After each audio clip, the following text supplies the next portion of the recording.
Bajo la luz tenue de unas velas, un escriba recorre con la pluma la última línea de un texto que jamás volverá a escribirse.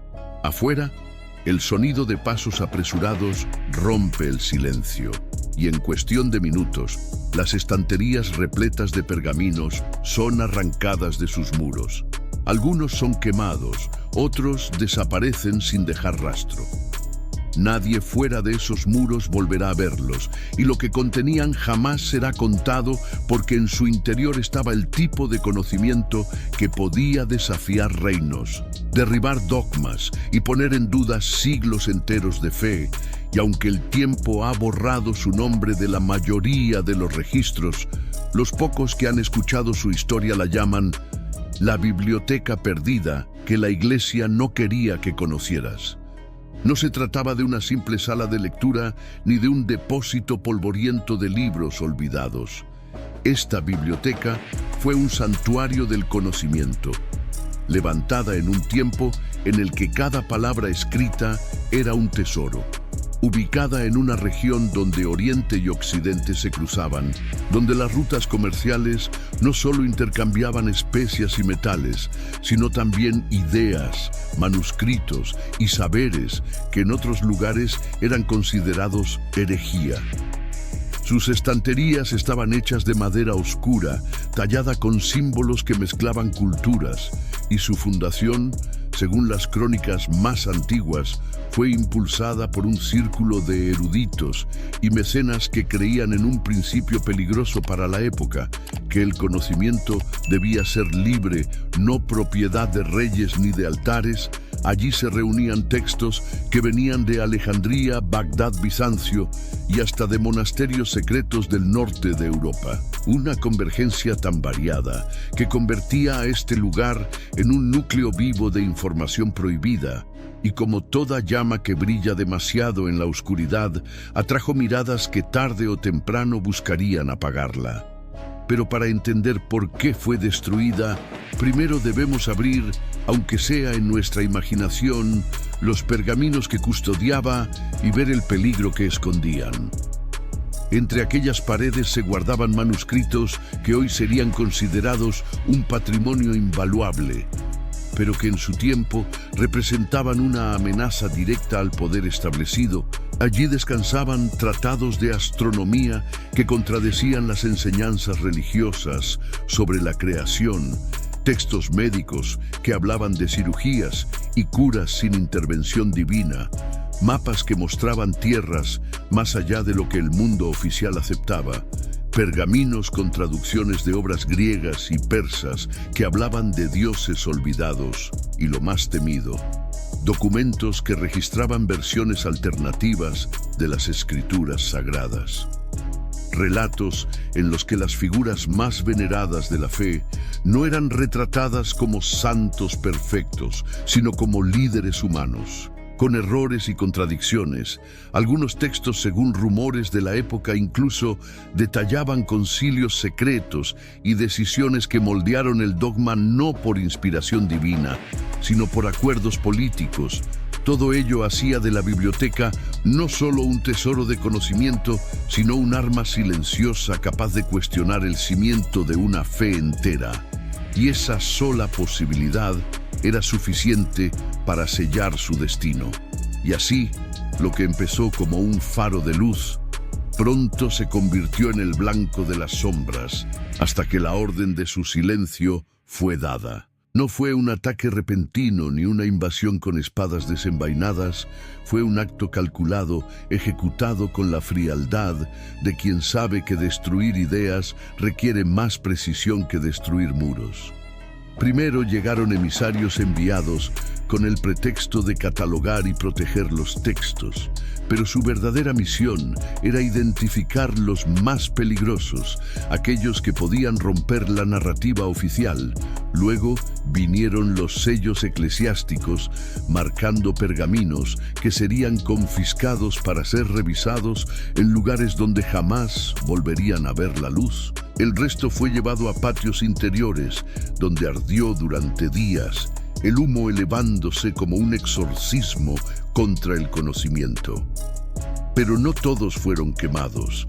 Algunos fueron reescritos línea por línea, ajustando las palabras para que coincidieran con la doctrina, borrando siglos de pensamiento y reemplazándolos con verdades moldeadas al gusto de la autoridad. Y lo más inquietante es que para el pueblo no hubo escándalo ni protesta, porque la mayoría jamás supo lo que se estaba perdiendo. La biblioteca desapareció en silencio y con ella cientos de voces que jamás volverían a ser escuchadas. Pero no todo el fuego consume por completo. Algunas brasas lograron sobrevivir, ocultas en las manos de quienes se negaron a olvidar. Entre las sombras de la historia surgieron susurros de que no todo se había perdido, que algunos de los guardianes de la biblioteca, arriesgando su vida, escondieron manuscritos en criptas, catacumbas y monasterios lejanos, disfrazando textos prohibidos dentro de encuadernaciones religiosas para que escaparan a la mirada de los censores. Viajaron con mercaderes y peregrinos, cruzando mares y desiertos bajo la apariencia de libros ordinarios. En las tabernas de ciudades portuarias se contaba la historia de un viajero que afirmaba haber visto fragmentos de un mapa que revelaba tierras olvidadas. Otros decían haber leído pasajes que describían a líderes religiosos conspirando con reyes, relatos que, de ser ciertos, habrían tambaleado tronos y altares por igual. Pero el precio por poseer uno de estos textos era alto: persecución, tortura y muerte. Por eso, quienes los guardaban no lo hacían para sí mismos, sino para un futuro incierto, esperando el día en que esas palabras pudieran ser pronunciadas sin temor, aunque nadie podía asegurar si ese día llegaría. Y es en esos fragmentos dispersos, en esos ecos casi borrados, donde encontramos las únicas huellas de lo que alguna vez fue. A lo largo de los siglos, investigadores, arqueólogos y eruditos han intentado reconstruir la imagen de aquella biblioteca perdida, pero lo que queda de ella son apenas fragmentos, piezas sueltas que encajan como las sombras de un rompecabezas incompleto. Algunos aseguran que bajo las bóvedas de ciertos monasterios aún reposan cajas cerradas desde hace siglos, protegidas por votos de silencio y llaves custodiadas por órdenes religiosas. Dentro, dicen, yacen manuscritos encuadernados en cuero ennegrecido por el tiempo, escritos en lenguas muertas que muy pocos aún podrían traducir. Otros investigadores vinculan hallazgos dispersos: un pergamino encontrado en Egipto con referencias a concilios jamás registrados, un códice en el sur de Italia que contiene descripciones de instrumentos científicos que no deberían haber existido en esa época, cartas de mercaderes venecianos mencionando la compra de libros herejes provenientes de una biblioteca destruida al oriente del Mediterráneo.